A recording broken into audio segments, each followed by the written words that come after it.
세상은 원래 공평하지 않다는 사실을 우리는 일찍부터 압니다. 그런데도 어른들은 노력하면 된다는 말을 반복했습니다. 마치 모두가 같은 출발선에서 달리기를 시작하고 쏟은 만큼의 결과를 돌려받는 것처럼 들리게 말이죠. 하지만 조금만 주변을 보아도 다릅니다. 서 있는 자리, 손에 쥔 것, 출발 전부터 누리는 자원이 사람마다 전혀 다릅니다. 어떤 사람은 부모가 마련해준 집에서 걱정 없이 공부하고, 어떤 사람은 학원비가 없어 독학합니다. 어떤 사람은 건강을 지키며 꿈을 좇고, 누군가는 타고난 한계와 환경 때문에 노력 자체를 이어가기가 어렵습니다. 출발선이 이렇게 다른데 노력만으로 모든 차이를 극복하라고 말하는 건 때로 잔인한 위로일 뿐입니다. 같은 반에서 공부한 두 학생을 떠올려 봅니다. 한 학생은 과외와 학원을 자유롭게 다니고 부모의 조언과 지원 속에서 입시를 준비합니다. 다른 학생은 도서관에서 밤을 새우고 등록금을 벌기 위해 아르바이트를 병행합니다. 둘 다 열심히 노력해도 결과가 같을 수 있을까요? 기회의 양과 질, 그리고 배움에 접근하는 방식이 다르면 노력의 효율도 달라집니다. 같은 시간을 써도 성과는 달라지고, 노력은 필요하지만 충분하지 않다는 현실이 분명해집니다. 창업에서도 비슷합니다. 어떤 이는 20대 초반에 도전해도 부모가 보증을 서주고, 실패해도 다시 시작할 안전망이 있습니다. 반면 어떤 이는 한 번 넘어지면 빚이 낙인이 되어 일어나기조차 힘듭니다. 이는 성실함의 문제가 아니라 애초의 환경과 출발점의 차이에서 비롯됩니다. 불공평을 인정하는 데에는 용기가 필요합니다. 세상이 공평하지 않다면 내가 이루지 못한 것이 전부 내 탓이 아닐 수도 있고, 내가 얻은 건 역시 오롯이 내 능력만은 아닐 수 있기 때문입니다. 많은 성취와 좌절은 우연과 조건, 보이지 않는 구조의 힘이 함께 결정합니다. 노력은 기본값이지만 최종 결과를 가르는 변수는 따로 존재합니다. 그래서 단선적인 노력 담론은 사람을 쉽게 죄책감으로 몰아넣습니다. 최선을 다했는데도 원하는 결과가 오지 않으면 내가 부족했구나라고 스스로를 몰아세우게 됩니다. 그러나 우리는 처음부터 같은 선상에 있지 않았습니다. 불평등의 현실을 직시하는 일은 마음을 무겁게 하지만 눈을 감아도 달라지지 않습니다. 오히려 솔직한 인정에서 새로운 질문이 시작됩니다. 그렇다면 이런 세상에서 나는 어떻게 살아야 할까? 남과 같은 속도를 내지 못해도 내 인생의 의미는 사라지지 않습니다. 나의 자리에서 할 수 있는 노력이 분명히 존재하고, 그 노력이 곧바로 성공으로 이어지지 않을 수도 있음을 받아들이는 태도가 필요합니다. 노력은 배신하지 않는다는 말은 절반만 진실입니다. 노력은 나를 성장시키고 경험을 남기지만, 그게 사회가 정의한 성공으로 곧장 연결된다는 보장은 없습니다. 노력은 배신하지 않아도 세상은 언제든 배신할 수 있습니다. 이 사실을 인정하는 순간 비로소 나만의 기준과 방향을 세울 수 있고, 타인의 속도와 결과가 아닌 내가 걸어야 할 길에 집중하는 힘이 생깁니다. 우리는 불평등을 흔히 돈에 많고 적음으로만 이해하지만, 실제로 삶을 가르는 층위는 훨씬 더 촘촘하고 미묘합니다. 겉으로 잘 보이지 않기에 당사자가 아니면 체감하기 어렵고, 그래서 더 위험합니다. 이 보이지 않는 격차는 일상 곳곳에 숨어 평생에 걸쳐 기회를 제한합니다. 먼저 인맥의 차이가 있습니다. 같은 대학을 나와도 부모의 지인, 친척, 선후배 네트워크의 밀도에 따라 출발이 달라집니다. 어떤 사람은 추천서와 면접 기회를 손쉽게 얻고, 어떤 사람은 배경 없이 수십 번 지원해야 겨우 한 번의 문 앞에 설 수 있습니다. 이는 스펙의 문제가 아니라 사회적 자본의 격차입니다. 노력의 양이 같아도 기회에 접근할 수 있는 횟수 자체가 다르면 출발선의 간극은 더 벌어집니다. 문화자본도 큽니다. 어떤 집은 독서와 토론, 공연과 전시가 일상이고 해외 경험이 자연스럽습니다. 이런 경험은 낯선 환경에서도 당황하지 않는 태도, 다양한 사람과 소통하는 능력으로 축적됩니다. 반대로 이런 자극이 없이 자란 사람은 사회에서 위축을 경험하기 쉽고, 자기 속에서 한 줄에 담을 수 있는 이야기부터 달라집니다. 같은 또래라도 문화적 기반이 다르면 세상을 해석하는 눈높이 자체가 달라집니다. 건강과 체력의 격차는 시간이 지날수록 더 선명해집니다. 경제적 여유가 있는 집의 아이는 좋은 음식, 운동, 정기검진으로 몸을 관리합니다. 그렇지 못하면 아르바이트로 몸을 혹사하고 아파도 병원을 미루다 병을 키우기 쉽습니다. 공부든 일이든 체력이 받쳐주지 않으면 집중과 성취가 어렵고 결과적으로 노력을 지속할 수 있는 시간의 길이가 달라집니다. 같은 노력을 해도 성과가 다르게 나올 수밖에 없습니다. 무엇보다 심리적 안정감의 유무는 인생의 큰 갈림길이 됩니다. 집과 부모의 직업이 안정적이면 실패를 경험으로 받아들이기 쉽고 다시 시도할 여유가 있습니다. 하루 벌어 하루 사는 이들에게 작은 실패는 곧 생존의 위협이 됩니다. 마음이 조급해지고 위험 회피적 선택을 할 수밖에 없습니다. 같은 상황을 누군가는 기회로, 누군가는 리스크로 해석합니다. 결국 심리적 안전망은 도전과 회복 탄력성의 기반입니다. 이렇듯 경제력, 인맥, 문화자본, 건강, 심리적 안정감이 겹겹이 쌓여 불평등의 층위를 형성합니다. 그래서 어떤 사람은 자신이 왜 뒤처지는지조차 모른 채 평생 자기 탓을 하기도 합니다. 노력하면 극복된다는 말은 현실의 벽을 지나치게 단순화합니다. 건강의 한계는 의지로만 넘기 어렵고 문화적 결핍을 단기간의 훈련으로 메우기도 힘듭니다. 인맥과 사회적 자본은 더욱 그렇습니다. 시작점이 이렇게 기울어져 있는데 개인의 의지만으로 판을 평평하게 만들 수는 없습니다. 보이지 않는 격차가 무서운 이유는 그 존재를 인정하지 않으면 사람들은 평생 자신만 탓하며 살아가기 때문입니다. 부모의 배경은 자식의 인생에 결정적인 영향을 미칩니다. 우리는 성취를 개인의 노력으로 설명하고 싶어 하지만 한 세대가 쌓아 올린 자원이 다음 세대의 출발선을 바꾼다는 사실을 부정할 수 없습니다. 가난은 대물림되고 부는 복리처럼 불어납니다. 이 차이는 돈의 액수만이 아니라 교육, 인맥, 습관, 정서적 안정감까지 포괄합니다. 입시와 교육에서 차이는 이른 시기부터 발생합니다.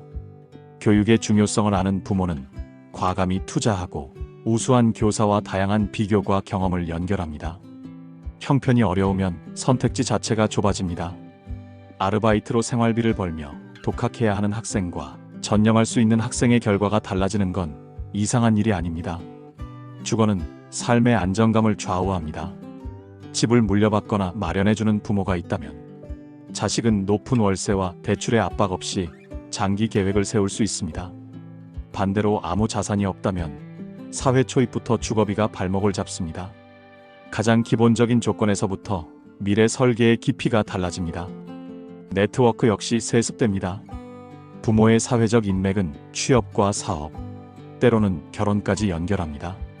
사회적 자본이 부족하면 모든 통로를 스스로 개척해야 하고 같은 재능도 기회에 닿기까지 시간이 훨씬 오래 걸립니다. 부모의 학력과 문화적 수준은 사고방식과 언어 습관, 문제 해결 태도를 형성합니다. 대화와 독서가 일상인 집에서 자라면 질문하는 법과 논리의 뼈대가 자연스레 길러지고 그렇지 못하면 그만큼의 자극을 스스로 찾아야 합니다. 부동산과 금융자산의 세습은 불평등을 더 굳힙니다. 집을 여러 채 가진 부모 세대의 임대 수입과 자산 증식은 자식의 안전망이 됩니다. 반면 아무것도 물려받지 못한 세대는 같은 사회에서 몇 배의 노력을 들여도 격차를 좁히기 어렵습니다. 특히 자산 가격이 가파르게 오른 시대에는 부모의 자산 유무가 주거, 결혼, 출산, 경력의 연쇄적 선택을 좌우합니다. 이처럼 세습되는 출발선은 개인의 능력과 의지를 평가하기 한참 전에 인생의 방향을 가릅니다. 어떤 이는 실패가 경험이 되고 또 다른 이는 실패가 낙인이 됩니다. 그 갈림길에는 부모가 물려준 자원과 안전망이 있습니다. 공정한 경쟁을 말하기 전에 경쟁의 무대에 오르기까지의 길이 같았는지부터 물어야 합니다. 이 사실을 인정하지 않으면 우리는 끝없이 개인의 책임만을 강조하며 불평등의 고리를 끊지 못합니다. 노력은 필수지만 결과를 보장하지는 않습니다. 인생의 결정적 장면에는 언제나 운과 타이밍이 개입합니다. 같은 아이디어로 출발해도 호황기에 고객과 투자자를 만난 사람과 침체기에 시작한 사람의 궤적은 달라집니다. 둘 다 성실했지만 시대의 흐름과 운이 만든 간극이 큽니다. 직장에서도 마찬가지입니다. 누군가는 우연히 큰 프로젝트에 배치돼 성과를 인정받고 누군가는 묵묵히 일해도 주목받기 어려운 업무에 머뭅니다. 조직에서 운은 기회의 배분과 깊게 연결됩니다. 내가 어떤 자리에 놓이느냐가 성장의 경로를 좌우합니다. 운도 실력이다라는 말은 실패한 이들에게 상처가 될 수 있습니다. 운이 따르지 않은 결과마저 개인의 부족으로 환원하기 때문입니다. 운은 통제할 수 없는 외부 변수입니다. 그것을 실력이라 부르면 구조적 불평등은 지워지고 실패만 도드라집니다. 그렇다고 노력의 가치를 깎아내릴 수는 없습니다. 기회가 왔을 때 그것을 붙잡을 준비는 오롯이 노력에서 나옵니다. 다만 기회 자체가 찾아오느냐는 여전히 운의 영역이며, 그래서 노력과 운은 함께 고려되어야 합니다. 많은 실패는 게으름 때문이 아니라 타이밍과 환경, 우연한 변수의 중첩에서 비롯됩니다. 누구를 만나고 어떤 선택을 하며 어떤 사건을 겪는가 같은 삶의 미세한 요소들이 계획 밖에서 인생을 바꿉니다. 요점은 단순합니다. 노력은 나를 단단하게 만들지만 최종 결과를 가르는 결정 변수로서 운과 타이밍을 인정해야 합니다. 세상은 공평하지 않지만 우리가 할 수 있는 일은 준비하는 것뿐입니다. 기회가 언제 올지 알 수 없지만 왔을 때 놓치지 않도록 스스로를 다듬는 태도, 그 겸허함이야말로 노력의 진짜 의미입니다. 사회는 불평등을 정당화하는 언어를 자주 사용합니다. 노력하면 된다는 말은 긍정의 외피를 쓰고 구조적 차이를 가리는 데 쓰이곤 합니다. 노력했는데도 되지 않은 사람을 게으르거나 모자란 존재로 만들고 불평등한 조건을 개인의 문제로 돌립니다. 공정한 경쟁이라는 신화도 마찬가지입니다. 이미 앞선 자원과 배경을 가진 이들과 그렇지 못한 이들이 같은 무대에 선다는 가정 자체가 비현실적인데, 우리는 공정이라는 말로 그 차이를 덮습니다. 그 결과 경쟁은 쉽게 정당화되고 패자는 낙오자로 낙인 찍힙니다. 운도 실력이라는 말은 운이라는 통제 불가능한 변수를 다시 개인의 능력으로 환원해버립니다. 그렇게 구조는 사라지고 책임만 남습니다. 이 언어들은 사람들의 사고방식을 바꿉니다. 실패한 사람에게는 무력감과 수치심을 심고, 성공한 사람에게는 자기 과신과 타인에 대한 무감각을 키웁니다. 사회가 원하는 것이 어쩌면 바로 이런 상태일지도 모릅니다. 불평등을 구조의 문제로 보지 못하게 만들고 각자 자신의 자리에서 묵묵히 감내하도록 하는 것. 언어는 그렇게 현실을 규정합니다.